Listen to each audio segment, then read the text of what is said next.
ये ओए ओए ओए ओए ये आज असेंबली में इनका फटा हो गया है, एमक्यूएम और पीपल्स पार्टी का।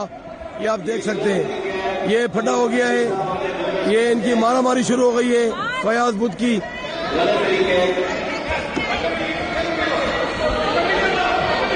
देखा,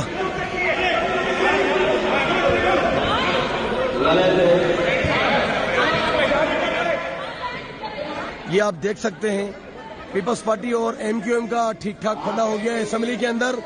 ये जो हमारे ऊपर इल्जाम लगाते थे, इमरान खान के खिलाफ जो बात करते थे, आज आप देख लें ये अल्लाह ने इनको आपस में लड़ा दिया है। ये आज आपस में लड़ रहे हैं। पीपल्स पार्टी और एमक्यूएम गुत्थम गुत्था हो गए एक दूसरे के साथ। ये बजट स्पीच के अंदर ये मुकाफात अमल है। जितना इन्होंने खान के खिलाफ किया है, अल्लाह ने जो है इनको आज दिखा दिया है कि आप अगर किसी के खिलाफ नाजायज करेंगे तो कुदरत आपको आपस में लड़ाएगी।